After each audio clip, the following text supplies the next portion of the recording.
bastante, tá? Desejo tudo de melhor para vocês, tá bom? Boa noite. Boa noite a todas e todos. É uma alegria mais uma vez estar aqui com vocês. Não é uma palestra, é uma conversa. Eu não sou palestrante, sou conversante. Então vocês podem me interromper a hora que vocês quiserem. Fiquem à vontade. Eu falei um pouquinho sobre o histórico da mulher daquela outra vez. Eu fiquei pensando, será que eu falei um pouquinho sobre o feminismo? Acho que não, né? Então eu vou voltar um pouquinho no feminismo para nós compreendermos o que é o feminismo, como surgiram os direitos das mulheres, para nós entrarmos em alguns delitos, em algumas situações que não a violência doméstica e familiar. Bom, no núcleo de defesa da mulher temos um concorrente. Tem problema, não tem problema, eu estou com o microfone, pode deixar ele aí. Como eu atuo no núcleo de defesa da mulher da Defensoria Pública, é claro que o crime que eu mais atuo é a violência doméstica e familiar. Mas nós temos outras situações, por isso que é muito bom rememorar o que foi o feminismo, como é que nós começamos a lidar com os direitos das mulheres no mundo. Nós não sabemos imaginar, quantificar quando que começou essa discriminação contra as mulheres. Nós não sabemos, não temos como saber a data, saber quando começou. Mas todas nós aqui, todos nós, nos lembramos aí dos desenhos animados. Eu, quando era criança, que assistia desenho animado, o que eu rememorava era o quê? Um homem arrastando a mulher pelo cabelo, né? Aquela ancestralidade que nós trazemos conosco de um homem maltratando a mulher.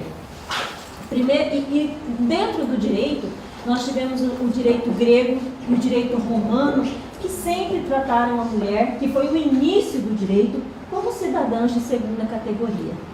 O Código de Hammurabi, que foi o primeiro, 1500 anos antes de Cristo, ele mostrava, em duas situações, ele falava sobre os direitos das mulheres. E o direito da mulher, no Código de Hammurabi, era puramente para a procriação, para a reprodução. Então, o artigo 143, se não me engano, dizia o seguinte, que a mulher deveria servir ao casal, principalmente para que tivessem seus filhos e filhas. Mas, caso aquela mulher não desse um filho para aquele homem, ele podia ter em casa, ele podia escolher outra mulher e trazer para morar com aquele casal outra mulher, que era chamada de concubina, daí que vem a expressão concubina. Essa concubina poderia conviver com o casal naquele lar, normalmente apenas para procriação. Então aquela primeira mulher era vítima de ser obrigada a conviver com outra mulher. E ainda no artigo 145 dizia o seguinte: caso aquela concubina também não desse filhos para aquele homem, ele podia vender ou trocar aquela mulher. O que mostra que nós somos objetos desde aquela época, né? No Código de Manu, de 1300 a 800 anos antes de Cristo, dizia o seguinte, que o homem devia guiar os destinos da mulher. Ela seria o que o homem quisesse que ela fosse. E caso esta mulher não tratasse aquele homem como seu senhor, como seu amo, ela poderia responder criminalmente por aquilo e até receber penalidades por não tratar o homem como seu senhor, como seu amo.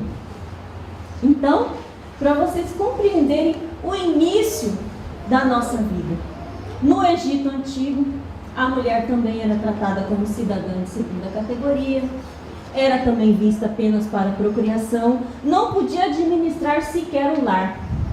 Na Roma Antiga, também muito relegada à religiosidade, e a religiosidade mostra, na época medieval também, que o homem sempre é a cabeça do casal.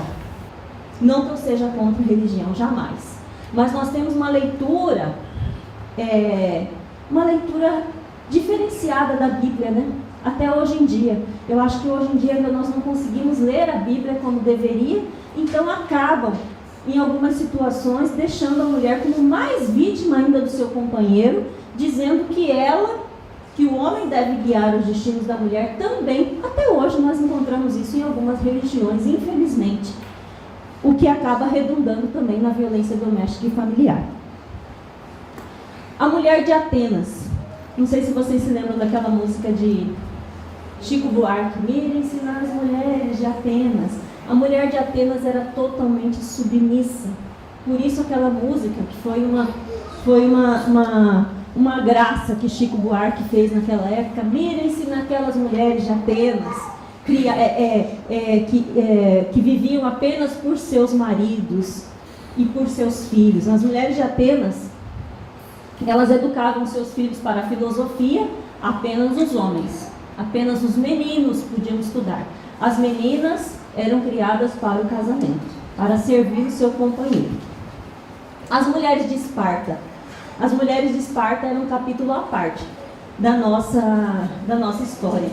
Porque como estávamos com poucas pessoas para lutar na época, elas eram treinadas para o combate. Mas porque poucos homens existiam naquela época. Então elas podiam ter armas, aprender a lutar, as espartanas, mas ainda não tinham os mesmos direitos que os homens tinham. No Renascimento, a mulher também, em razão da religiosidade, sofreu muito. E aqui algo que eu esqueci nas mulheres de Roma. As mulheres de Roma, elas eram obrigadas a estar bonitas para os seus maridos, bem vestidas, bem arrumadas, para servir aos seus maridos. Mas não era essa beleza que hoje em dia nós buscamos, tanto o homem quanto a mulher. Não era isso. Elas eram obrigadas. Eu me arrumo se eu quero, você se arruma se quer. Se arruma para você, eu me arrumo para mim, e assim vai. Se veste para você. Não, naquela época ela era obrigada. O homem chegava em casa e ele tinha que encontrar aquela mulher totalmente arrumada para servi-lo, até na cama também. Essa água é para mim, Ana? Já estou tossindo aqui. Tem copo aí? Não precisa não. Não? Não precisa não. Tem ali, tá? Tem, você quer? Melhor.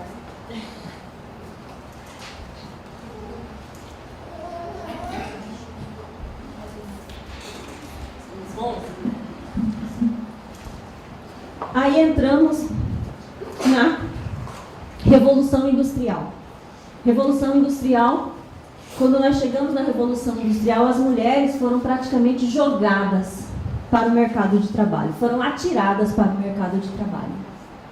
Ali na Revolução Industrial, as mulheres passaram a trabalhar.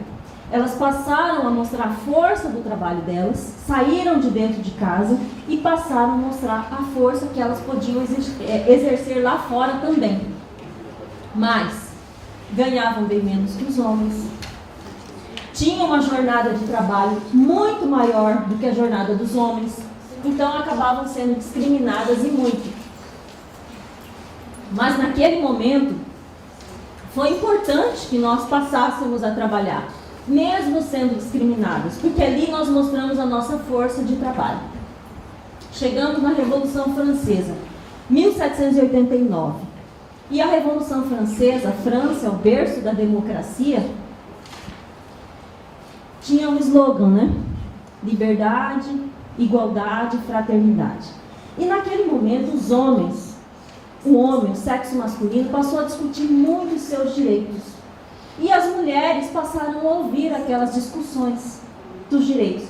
E nós, mulheres, nós sempre conseguimos entrar numa brechinha de direito que os homens conseguem. E foi assim. Durante a Revolução Francesa, com a liberdade, igualdade e fraternidade, com aquele berço democrático que é a França, as mulheres passaram a ter o direito de participar de reuniões, de discussões políticas, discussões ideológicas, só que elas não tinham direito à voz, elas só tinham direito de ouvir. Mas já era possível encontrar grupinhos de mulheres discutindo seus direitos. Elas já passaram a discutir os seus direitos longe dos homens. Elas passaram a frequentar reuniões nessas reuniões aprenderam alguma coisa sobre política, sobre democracia, sobre liderança e passaram a discutir os seus direitos. Bom, com a Revolução Francesa, a mulher começa a se despertar para o mundo da política, para o mundo do direito. Em 1848, em Nova York, acontece a primeira convenção para tratar dos direitos das mulheres. E ali é lançada a semente do feminismo. E o que é o feminismo? O feminismo é a mulher se sentir superior ao homem? Não. Esse é o feminismo. Existe também o feminismo, quando a mulher, ela quer de toda forma ser superior ao homem. E não é isso que nós buscamos. Nós buscamos sim o feminismo. O feminismo foi uma semente lançada muito importante para que nós, mulheres, conseguíssemos lutar por nossos direitos. A partir dessa primeira convenção que aconteceu em Nova York, surgiu a primeira onda feminista. Essa primeira onda feminista, nessa primeira onda, nós passamos a lutar pelo direito de votar e sermos votadas. Tão somente por esse direito. Não queríamos outro direito naquele momento. Então foi chamado de feminismo bem comportado. Porque as mulheres apenas falavam, apenas pediam pelo direito de votar, tranquilamente, sem brigas, apenas expunham as suas vontades. Aqui em Mato Grosso, no Brasil, nós fomos lideradas por Berta Lutz, essa mulher tão importante que conseguiu conosco o direito ao voto. E aqui em Cuiabá, nós tivemos uma sufragete. Na época elas eram conhecidas como sufragetes, as mulheres que lutavam pelo direito ao voto, que foi a professora Bernardina Rich. Ela, junto com Berta Lutz, lutou pelo nosso direito ao voto e no dia 24 de fevereiro de 1932, nós conseguimos votar pela primeira vez. E esse direito ao voto era para todas as mulheres? Não. Se a mulher era casada, ela tinha que ter a anuência do marido para votar. Então foi tudo construído muito aos pouquinhos, com muita dificuldade, com muita paciência pelas mulheres, com muito tato, com muito cuidado, para que os homens não sentissem os seus direitos violados. A partir de 1950, aproximadamente, Simone de Beauvoir lança no mundo o livro O Segundo Sexo. E esse livro, O Segundo Sexo, revoluciona o mundo. Quando Simone de Beauvoir, uma filósofa muito conhecida, começa a falar que nós somos iguais aos homens. São 2 volumes deste tamanho. E ali, ela fala que a nossa única diferença é a biológica, é aqui, é no corpo. É lá nesse livro que Simone de Beauvoir fala assim: não se nasce mulher, torna-se mulher. O que ela quis dizer ali? Não se nasce mulher, torna-se mulher. Ela quis dizer, olha a cabeça dela lá em 1950. Ela quis dizer o seguinte: alguém pode nascer do sexo masculino e com o tempo se entender do gênero feminino. Quem é que muda quem é que manda na orientação sexual? Quem é que manda na nossa construção? Cada um. Cada um cresce, cada um se reconhece, cada um se orienta sexualmente da forma que ele quer, da forma que ela quer. E ninguém vai mudar isso. Então, a partir do lançamento desse livro, que Simone de Beauvoir diz o seguinte: a nossa diferença é biológica, mas aqui, na cabeça, nós somos iguais no intelecto. Nós podemos estar em qualquer lugar que um homem está. Em qualquer lugar.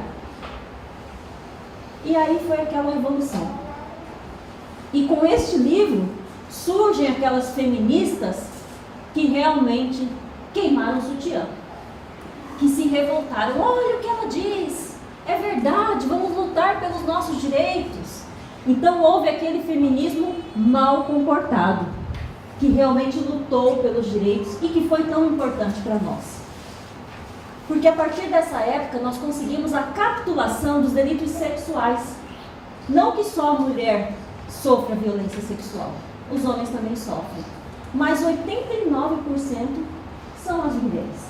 Então essa luta de capitulação dos delitos sexuais, de colocar dentro, por exemplo, do Código Penal um delito sexual, foi uma vitória para as mulheres.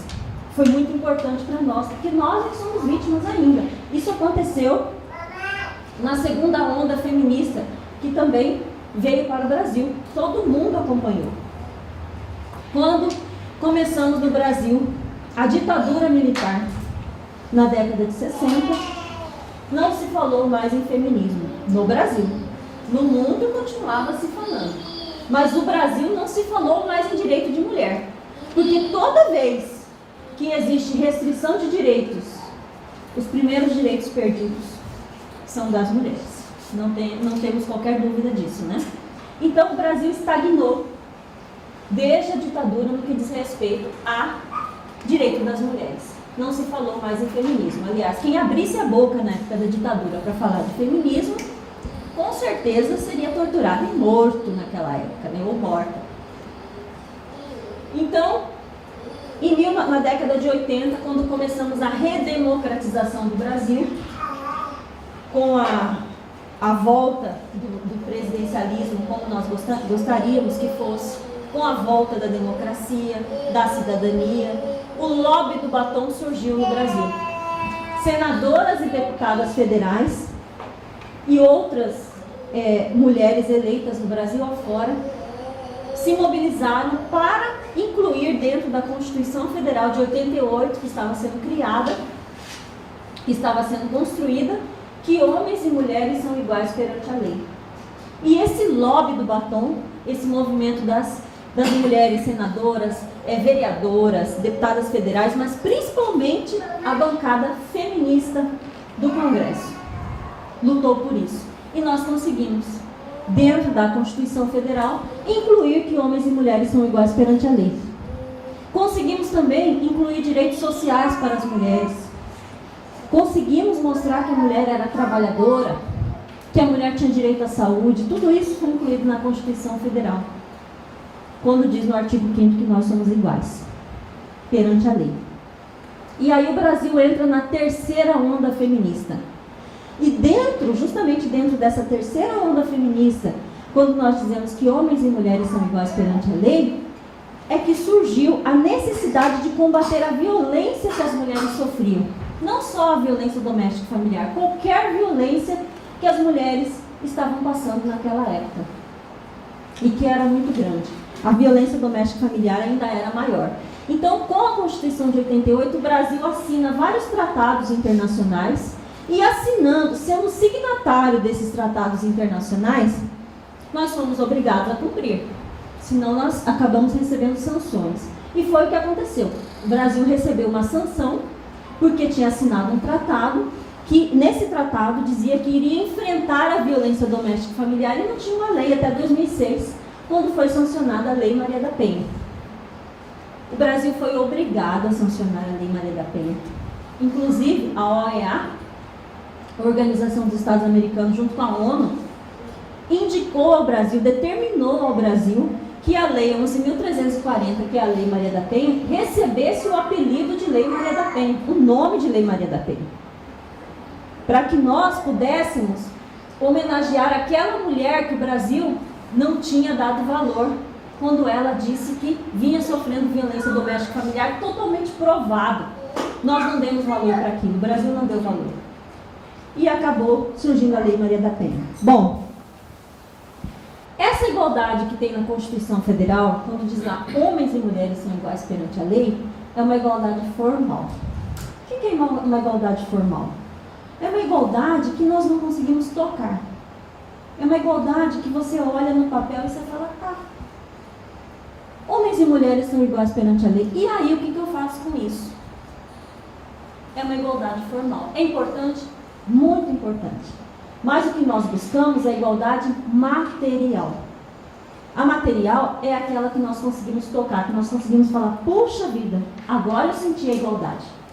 E nós só conseguimos a igualdade material, que é a que nós buscamos, cada um de nós aqui buscamos, quando os desiguais são tratados de forma desigual. E o igual é tratado de forma igual. Quando nós conseguimos encontrar as camadas vulneráveis que precisam de um tratamento diferenciado. Criança e adolescente, idoso, idosa, mulher, deficientes, são todas camadas vulneráveis da sociedade.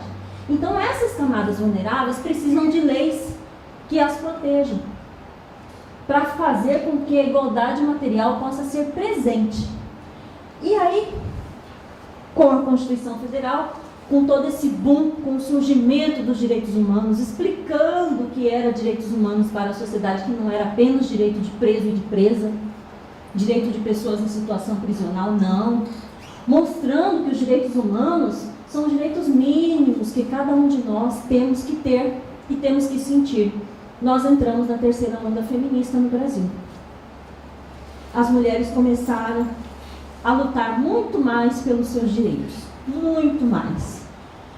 Em 2015, nós tivemos no Brasil um boom com as redes sociais, com a mídia social.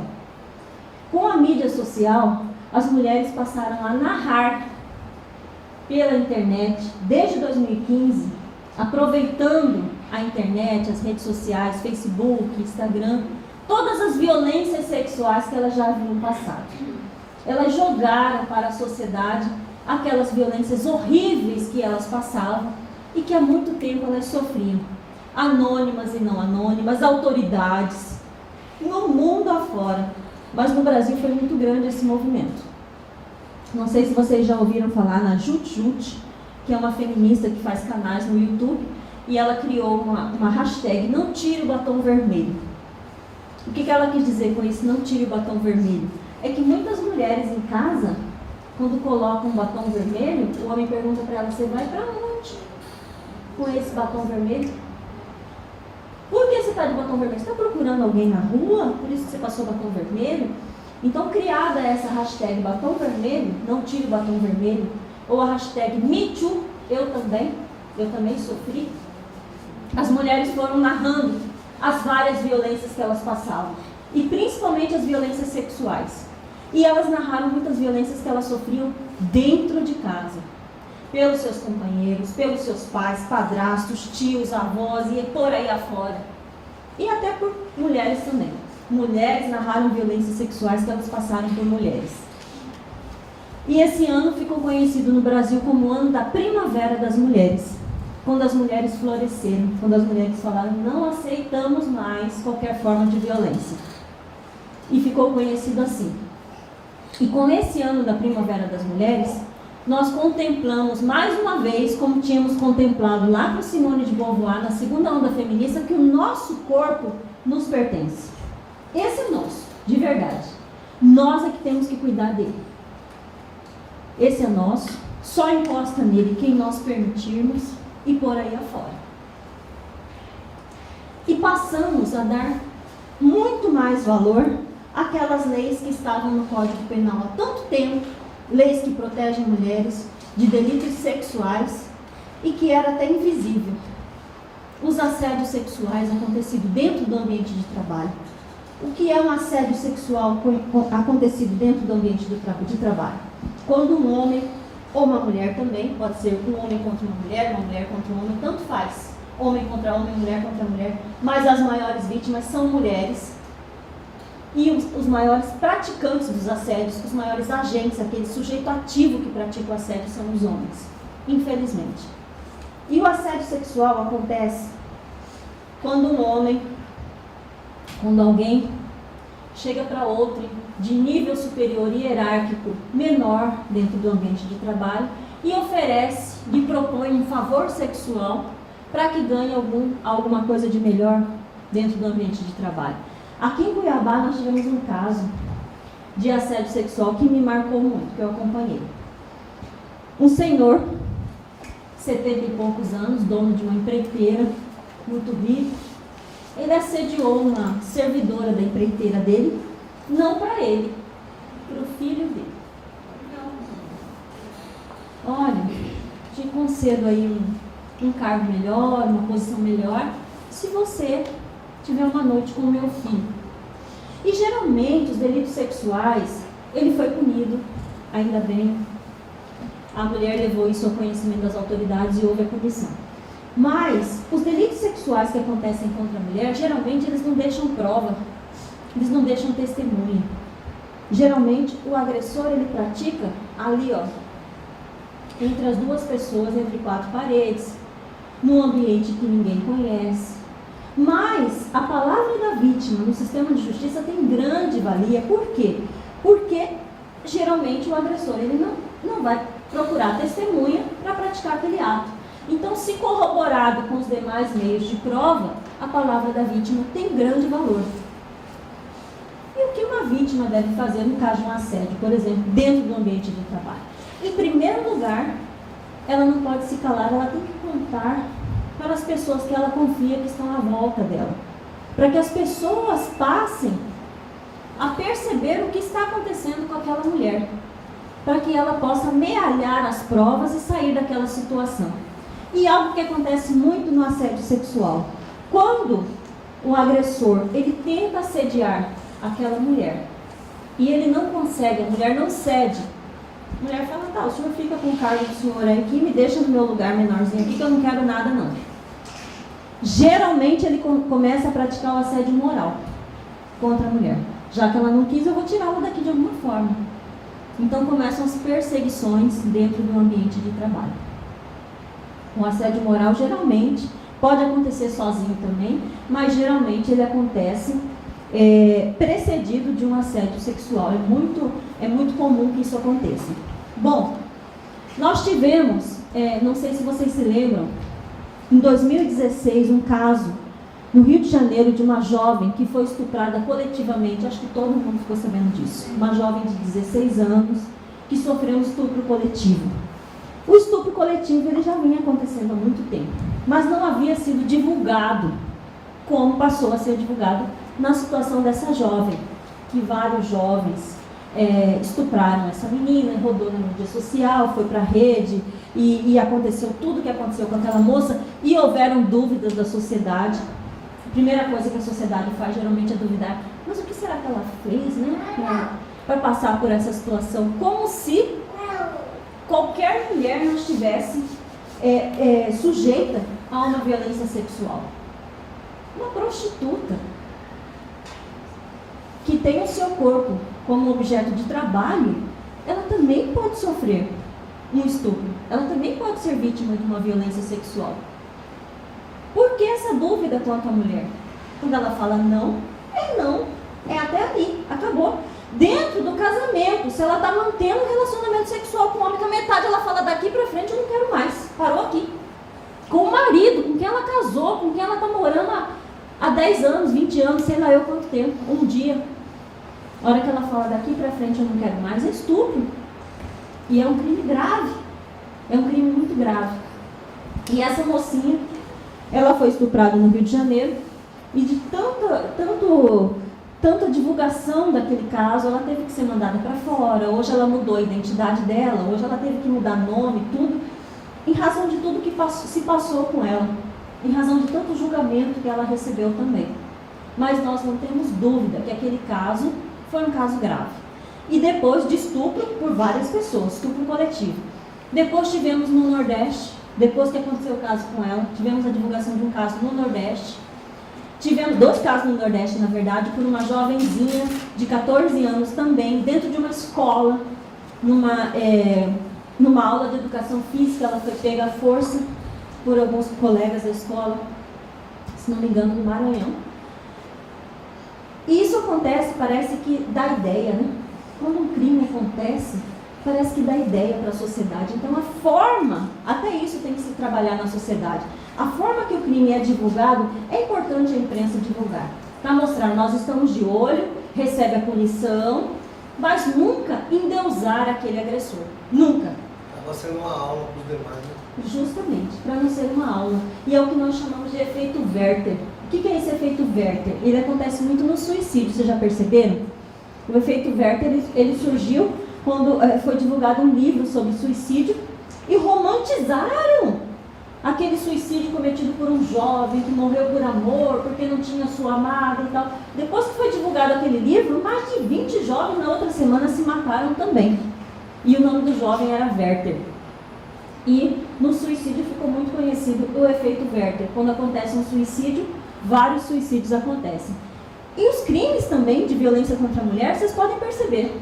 Acontece um crime, divulga, dependendo da forma que ele foi divulgado, acontece o efeito Werther também. No caso do estupro coletivo, aconteceu. No caso de violência contra a mulher, acontece demais. Doméstico familiar. Vocês se lembram, no início do ano passado, uma advogada, doutora Tatiane, posso divulgar o nome, porque aconteceu lá em São Paulo e foi amplamente divulgado, a doutora Tatiane, lá de São Paulo, ela passou a ser agredida desde o estacionamento, ela foi agredida pelo seu companheiro, pelo seu marido, foi subindo, sendo agredida, ninguém fez nada. Dentro do elevador ela foi agredida, quando chegou lá em cima, ele jogou ela lá de cima. Matou.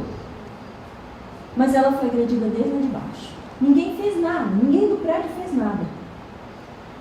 Aqui em Mato Grosso, a violência, a ameaça passou a ser diferente. Depois desse caso da doutora Tatiana, vou jogar você lá de cima. Tive 3 casos após o caso da doutora Tatiana, em que a ameaça foi essa: vou te jogar do 3º andar, vou te jogar do 10º andar e vou te jogar de algum lugar. Porque se planta a ideia. Então isso é muito grave, o que acontece.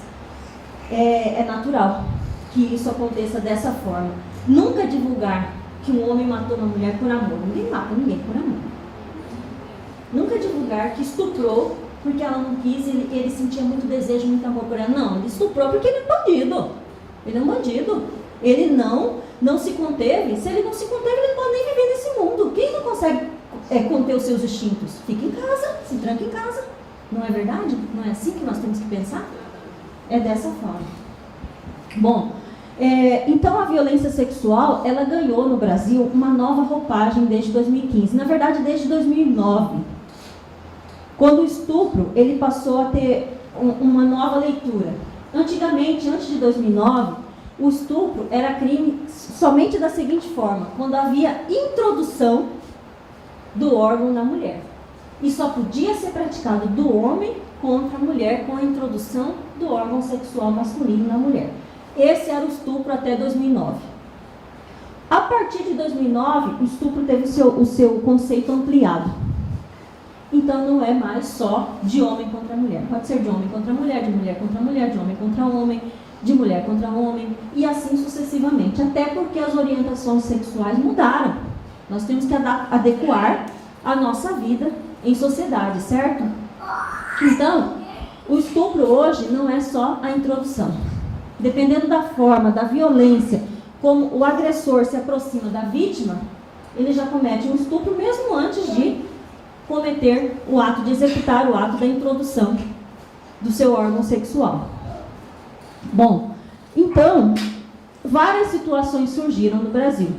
Outra situação, em 2017, nós tivemos o ejaculador do metrô em São Paulo, que vocês se lembram, né?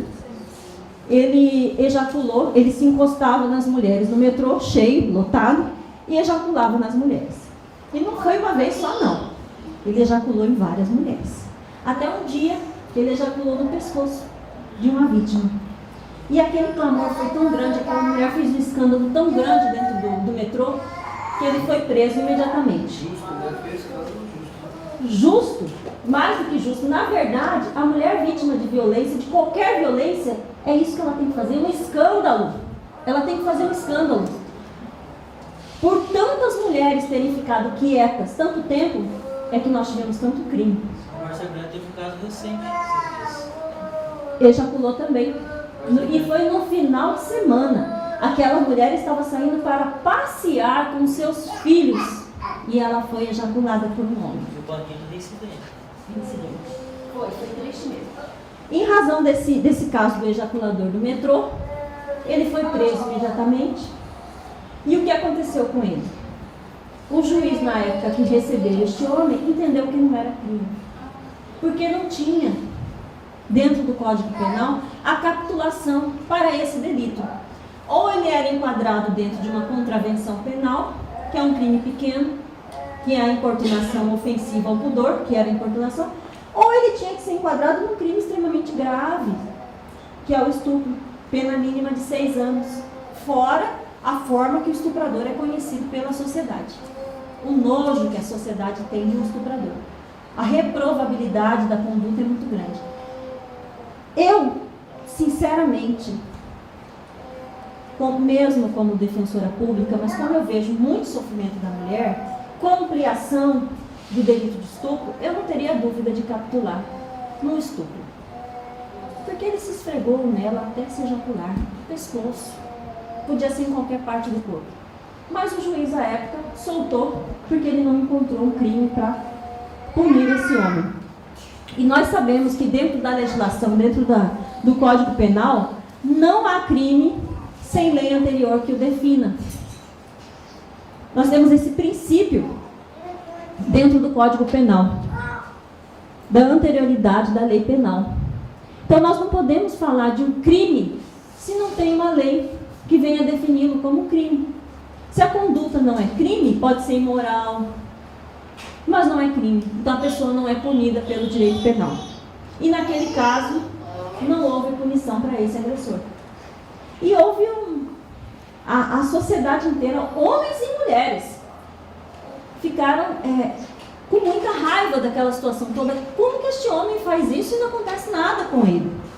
Então houve um levante para que houvesse a capitulação da importunação sexual dentro do Brasil.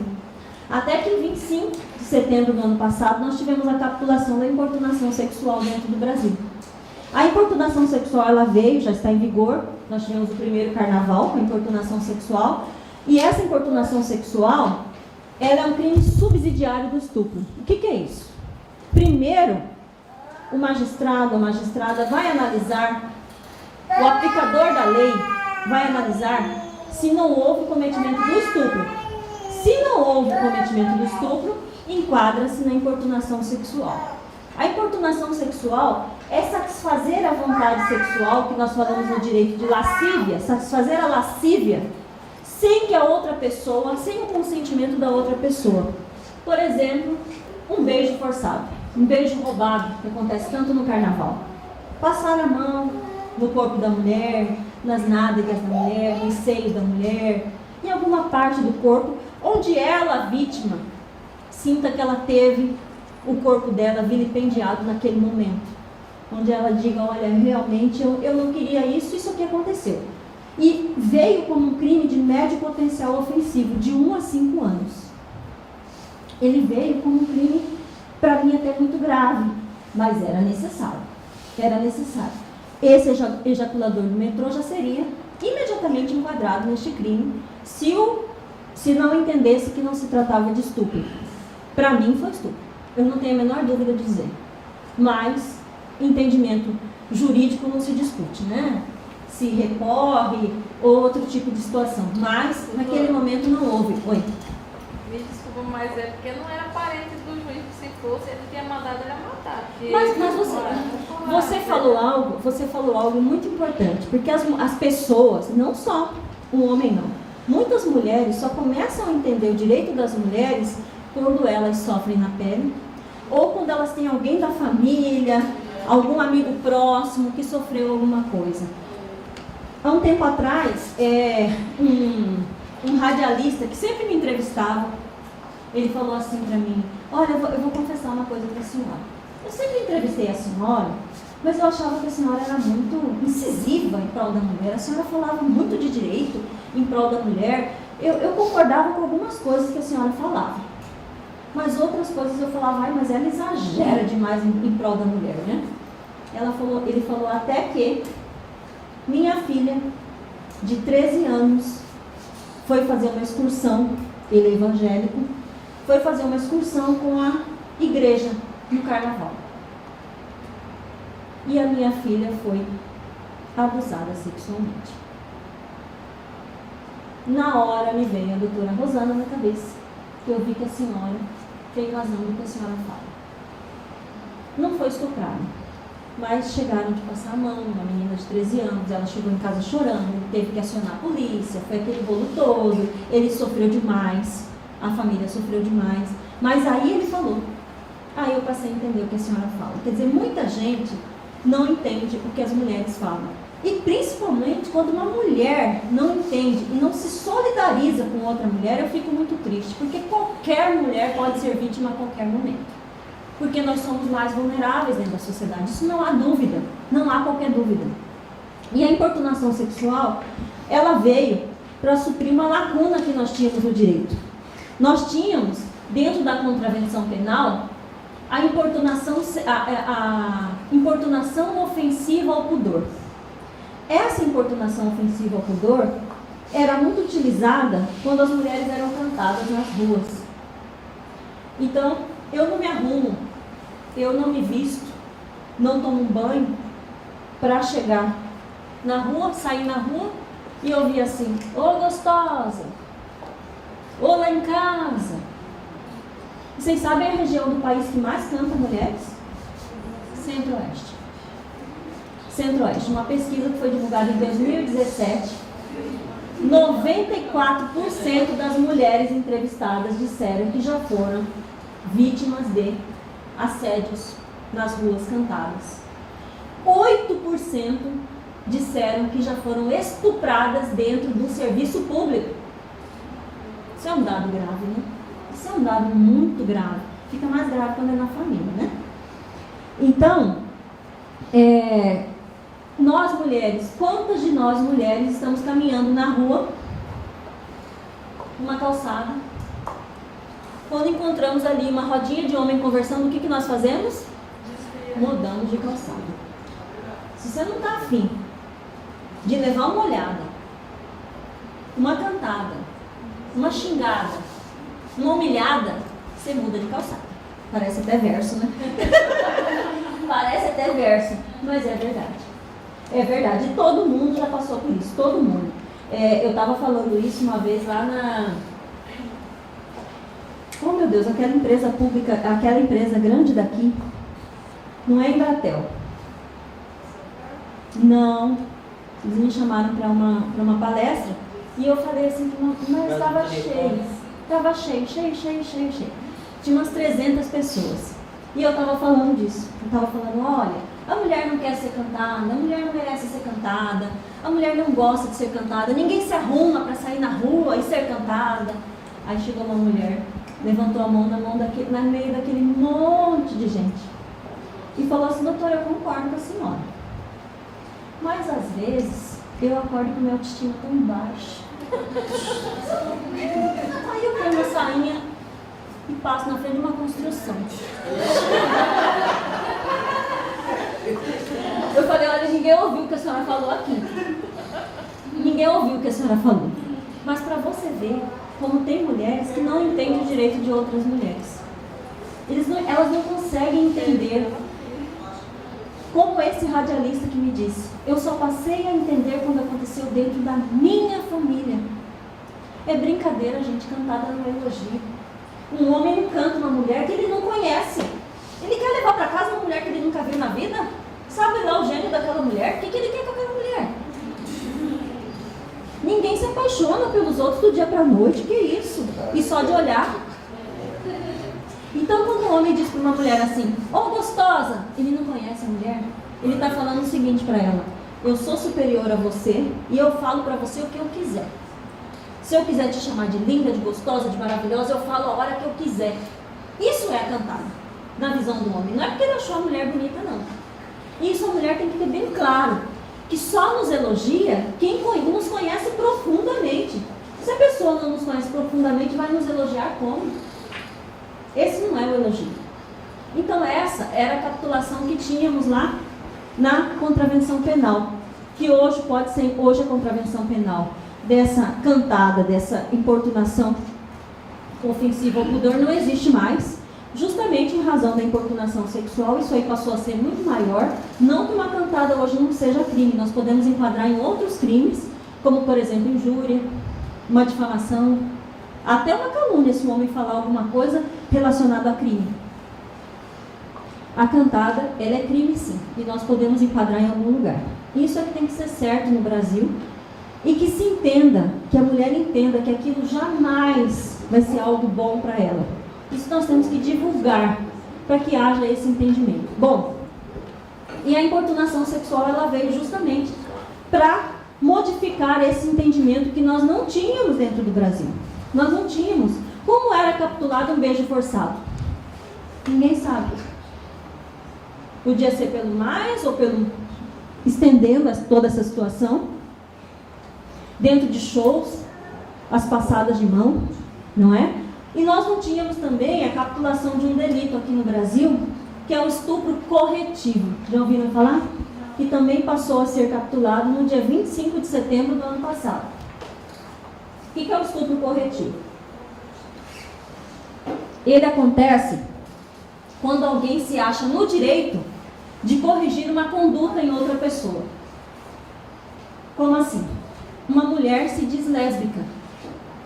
Não quero manter relacionamento sexual com um homem.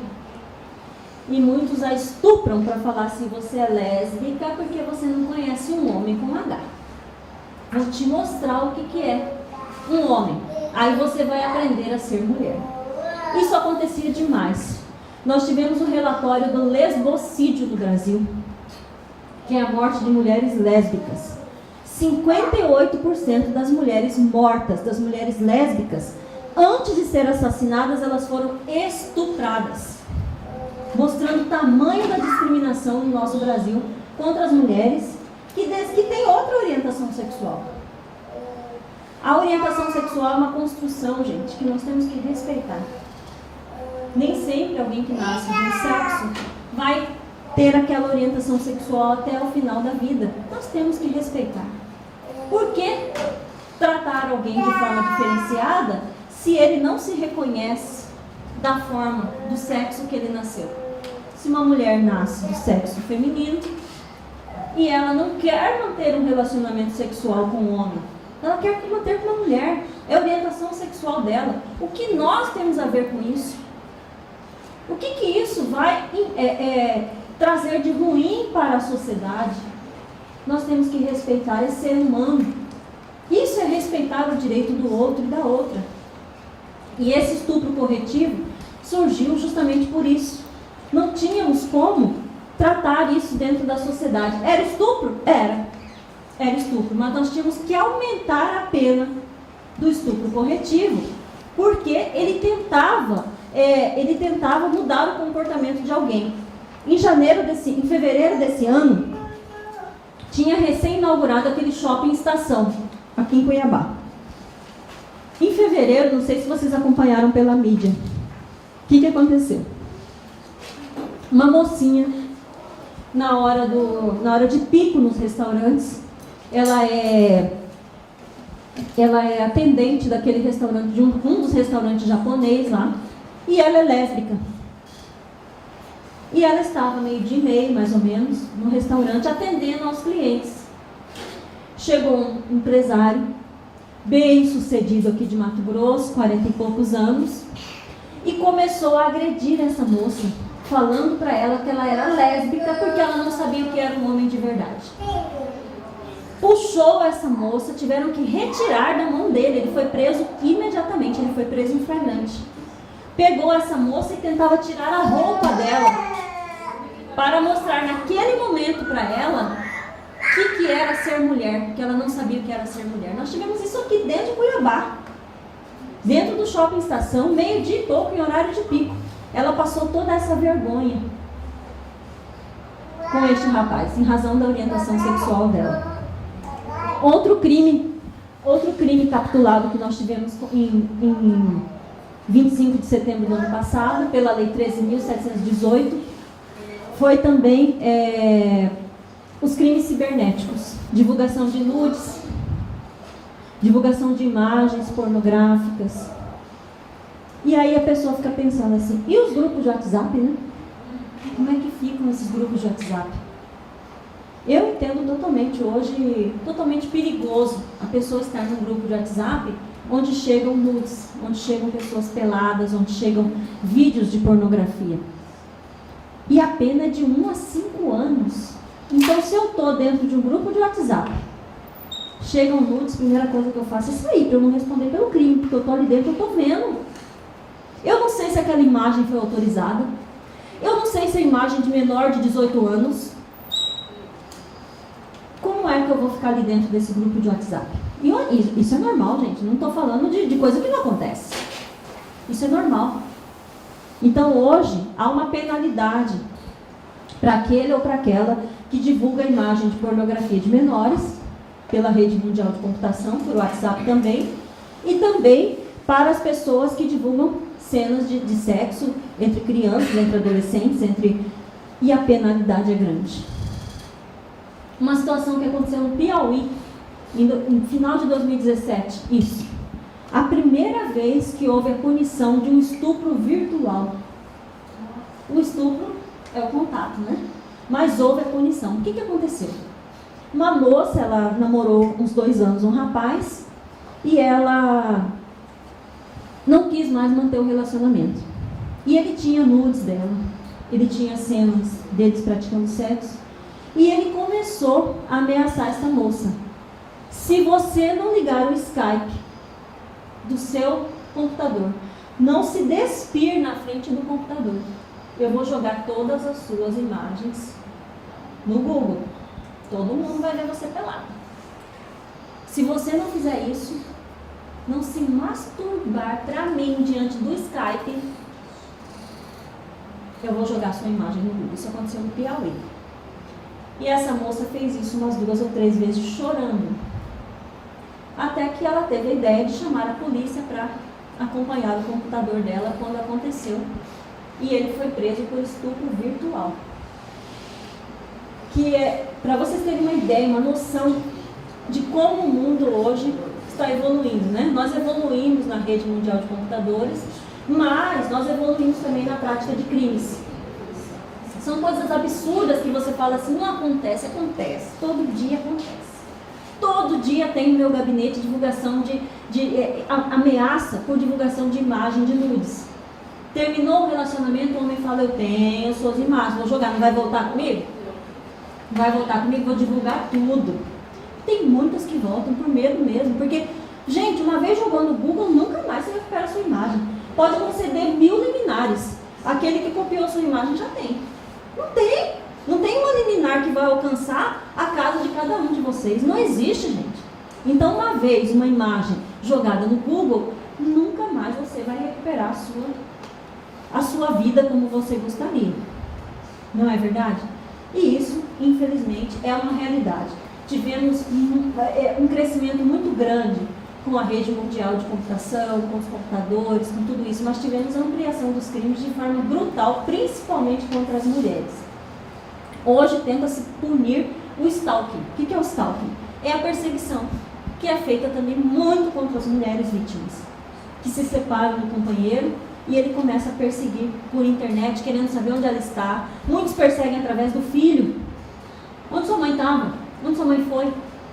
Começam nas visitas. As visitas com as crianças não passam a ser visita de pai e filho, começa a ser visita de perseguição, querendo saber da vida da mulher e não da educação dos filhos, do cuidado com os filhos. Isso acontece muito. Só para fechar, eu queria falar um pouquinho do feminicídio. Feminicídio foi um delito que entrou na legislação brasileira em 9 de março de 2015, e esse delito veio justamente porque mulheres eram assassinadas, principalmente dentro de casa. O que é o feminicídio? O feminicídio é a morte de mulher por ser mulher, pela condição do gênero feminino. E não é só por ser mulher, não, por ser do gênero feminino, por ser aquela pessoa que se reconhece do gênero feminino. Então, o homem, ele morre, ele é assassinado por outros motivos diferentes dos motivos das mulheres. Os feminicídios, eles podem ser prevenidos. As mortes de mulheres são anunciadas. Então, nós precisávamos tratar este caso, nós precisávamos mostrar para a sociedade que um feminicídio contra a mulher é muito grave. Mesmo porque, numa luta corporal com o homem, nós fatalmente perderemos. Nós somos vulneráveis nesse sentido. Isso acontece. Então, a morte de mulheres dentro do ambiente doméstico e familiar, ou a morte de mulher por ser mulher, caracteriza um feminicídio. E antes de que esse delito fosse capitulado, eu fui chamada para discutir o projeto de lei lá no Congresso. E na época nós discutíamos, eu fui chamada pela Defensoria e passei a discutir lá com eles a respeito do projeto de lei. E a Secretaria Nacional de Política para as Mulheres, hoje extinta, não existe mais, mas na época ela tinha feito um levantamento, tinha perguntado para os homens que tinham matado as suas companheiras Por que você matou sua companheira? Não tem motivo. Mas por que você matou sua companheira? Qual foi o motivo de você ter matado? Não tem motivo para se matar ninguém, não tem motivo para cometer violência contra ninguém, mas na sua cabeça, qual que é o motivo? E a maioria deles respondeu o seguinte: inconformismo com o término do relacionamento. E a maioria das notícias são essas, né? Quando a mulher é assassinada, inconformismo com o término do relacionamento. É claro que tem outras situações, mas a maioria delas é essa sim. Qual é o segundo motivo para você matar sua esposa, sua companheira?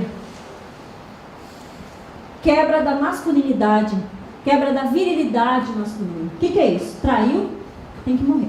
A mulher traiu, lava-se a honra com sangue, né? Então, esse é o segundo motivo para se matar mulheres, segundo os homens. E o terceiro motivo? Quebra da expectativa do ser mulher. Quando o homem chega em casa e a casa está suja, a mulher não está arrumadinha para recebê-lo, os filhos não estão limpinhos, não está como ele gostaria. Então, esses são os três motivos que não são nenhum motivo que não pode ser reconhecido como nenhum motivo para se matar ninguém. E só para fazer um adendo, até 1980, aceitava-se a tese no tribunal do júri de que o homem podia lavar a honra com sangue. Hoje em dia, quando se sustenta num júri os crimes contra os homicídios, os crimes contra os crimes de morte, de assassinatos, os homicídios, eles são julgados perante o tribunal do júri. Vocês sabem a diferença, né? Então, qualquer crime vai para a justiça comum, tem as varas especializadas. E o homicídio, os feminicídios, eles são julgados perante um tribunal do júri em razão da gravidade que eles representam, matar alguém. Quando se mata alguém, os infanticídios também, os abortos também, porque houve a morte de alguém, todos eles são crimes da competência do tribunal do júri. Então, antigamente, muitos homens eram absolvidos, lá na década de 80, porque eles narravam que eles haviam matado aquela mulher, porque aquela mulher era dele. Como que ela tinha coragem de o trair? Então, lavava a honra com sangue. Hoje em dia, essa tese não é mais aceita na justiça brasileira. Se for levantada essa tese, e se os jurados e juradas acatarem essa tese, o júri é anulado, acontece outro júri. Não pode mais. Isso foi uma luta do movimento feminista, de um movimento que surgiu nacionalmente, que chama Quem Ama Não Mata.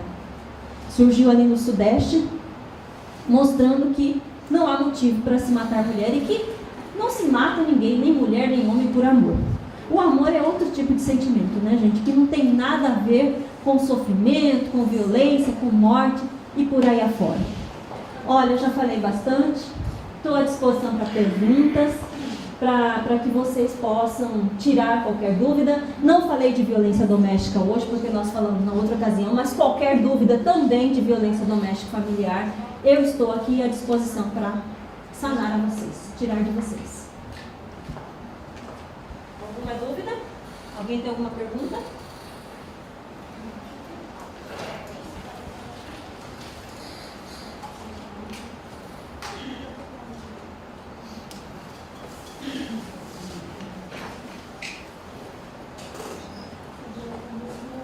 Uma pergunta?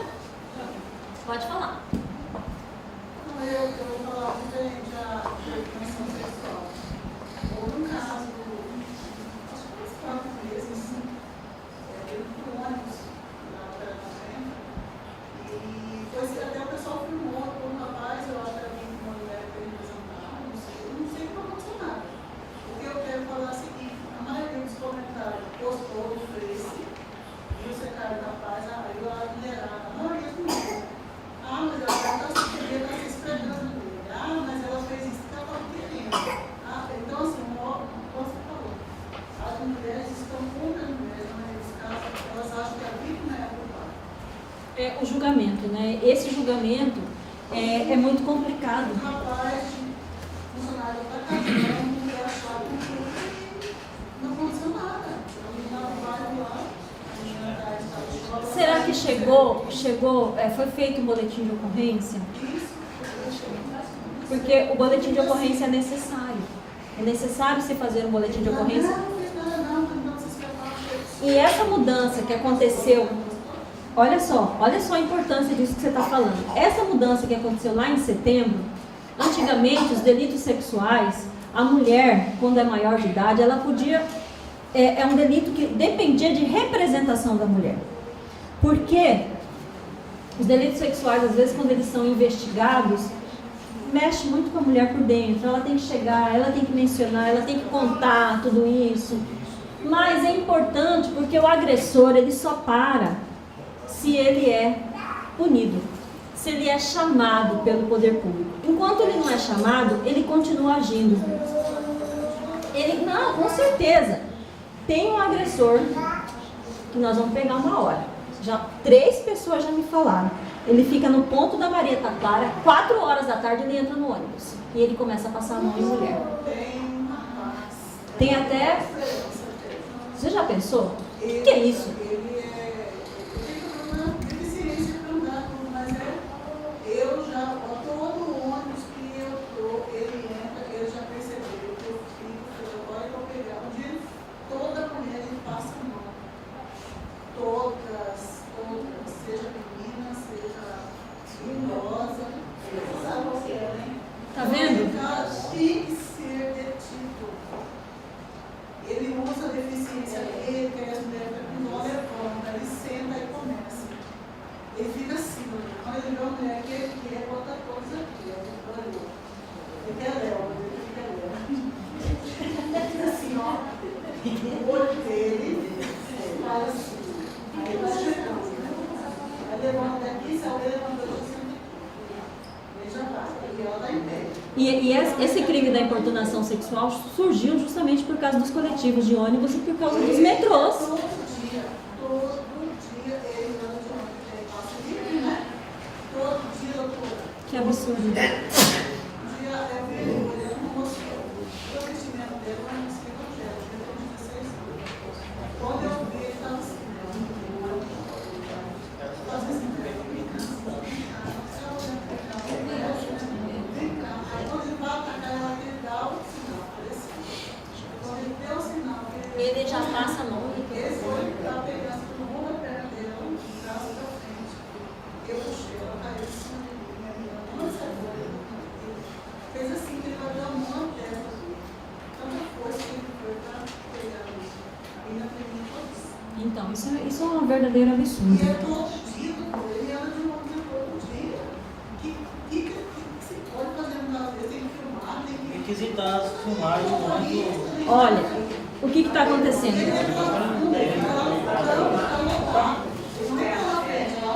Dentro da defensoria, até hoje eu conversei a respeito disso, nós estamos criando um aplicativo, junto com o CIOSP e junto com a MTU. E esse aplicativo as mulheres vão ter no celular. E no celular elas vão poder acionar o CIOSP. E a hora que acionar, vai saber de onde que ela está falando, qualquer viatura vai chegar e vai abordar aquele ônibus e vai poder ajudar aquela mulher. Porque muitas têm muito medo, muitas dizem o seguinte, mas eu vou entrar no mesmo ônibus que esse homem, mas uma hora vai ter que agir, não tem como. Antes, você vê, antes acontecia isso e ninguém falava nada, hoje as mulheres não estão se calando mais. Mas a palavra delas tem grande valor. Por exemplo, você não vai ser testemunha de uma mulher que foi assediada por esse cara? Claro que vai. E hoje, é o que eu ia falar. Antigamente, tá vendo? Antigamente, os delitos sexuais, eles... Eu sei.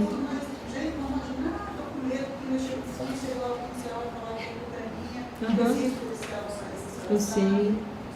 Antigamente, os delitos sexuais, eles dependiam de representação. Hoje, não.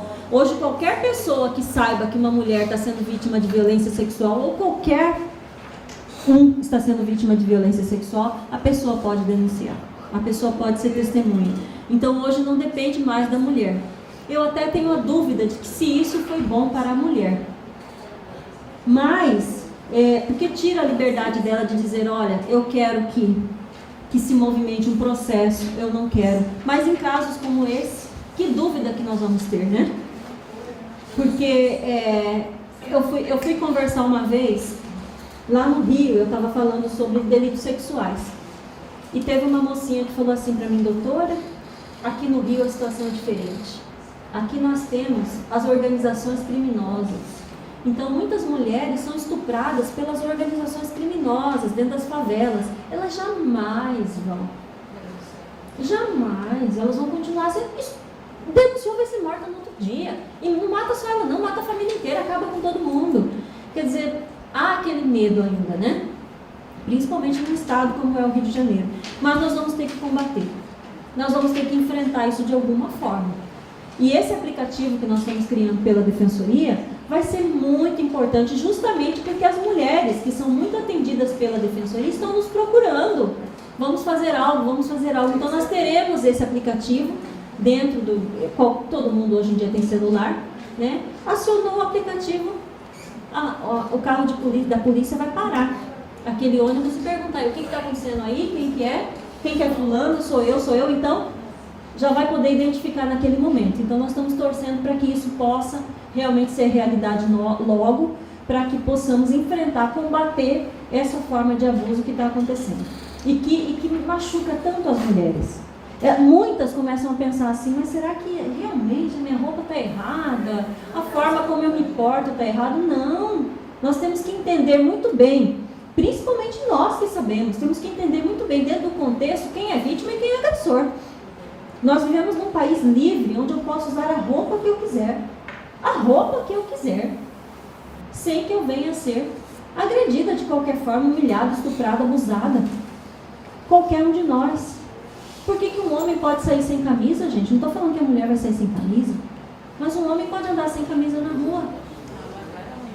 E as mulheres não podem usar uma saia curta, não podem usar um short, não podem usar uma calça colada no corpo, não é? Então isso é algo que nós temos que trabalhar dentro da sociedade, sim, para que se mude o contexto de tudo que nós já estamos vivendo. É um trabalho de formiguinha, é um trabalho muito difícil, porque é muito difícil até que as mulheres compreendam. Mas entre nós mulheres, nós temos que divulgar a sororidade. O que é isso? É uma palavra que surgiu para dizer o seguinte: eu sou solidária com você. Se você foi vítima de violência, eu me sinto violentada também. Por quê? Porque em qualquer momento eu posso ser violentada, eu posso ser agredida, eu posso ser humilhada. Por ser vulnerável. Frágil não, vulnerável. Frágil nós não somos. Nós já ocupamos todos os lugares que antes eram ocupados apenas por homens. Mas vulneráveis nós ainda somos. Pela história, por toda a historicidade que nós passamos, pela religiosidade. O homem é o cabeça do casal.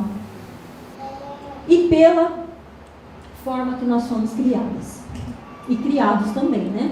O homem sempre foi criado com uma superioridade e a mulher com uma inferioridade.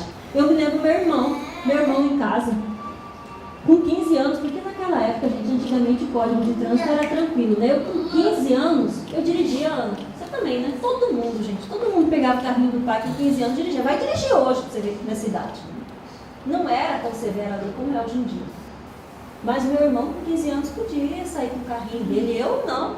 Eu só queria dirigir, eu tinha que falar: pai, vou lavar seu carro, tá, pai? Tirar aqui, só para poder ter o gostinho de dirigir.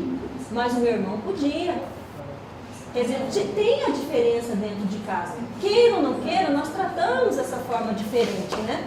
Eu gosto de falar da forma que nós recebemos as nossas crianças. Por exemplo, quando vai para a escola, primeira vez que vai para a escola, o menino ou a menina. Quando a menina chega em casa, o pai e a mãe falam: e aí, minha filha, a aula foi boa, gostou, fez amiguinha, foi bom, a professora é bacana? Essas são as perguntas feitas para as meninas quando chegam em casa. E os meninos? O pai chega para ele e fala: e aí, tinha alguma gatinha lá? Começou a... Quer dizer, olha a diferença de tratamento que você dá para o seu filho e para a sua filha. Gente, isso é normal que eu estou falando. Mas nós temos que mudar isso, para que o homem não se sinta superior à mulher. Porque daqui a um tempo, os agressores vão ser apontados nas ruas. Nós vamos estar criando pessoas que discriminam outras pessoas, que humilham outras pessoas, e nós vamos nos sentir culpados e culpadas. Então nós precisamos mudar esse contexto para que modifique a forma como as mulheres são tratadas. Segundo a ONU Mulheres, se nós conseguíssemos mudar a partir de agora o quadro eletivo no Brasil, incluindo mais mulheres, se nós conseguíssemos agora a igualdade no Brasil, com o mesmo número de mulheres chefiando o serviço público, em cargos eletivos, quem sabe em 2039 nós conseguiríamos começar a igualdade que nós buscamos. Quer dizer, nós temos que mudar esse quadro que nós vivemos, né? Todos nós temos mulheres, temos filhas em casa, e o tratamento tem que ser diferente. Nós temos que realmente mudar, quebrar esse paradigma que nós vivemos, homens e mulheres. Porque o que eu estou vendo dos homens hoje em dia é que eles não estão aceitando mais agressão também. Quando acontece um crime grave, os homens me param na rua, mas viu que absurdo aqui. Quer dizer, não é só a mulher que está com raiva, o homem está com muita raiva das agressões contra as mulheres também. Isso mostra o trabalho já desenvolvido em prol das mulheres, não é? É isso aí, gente.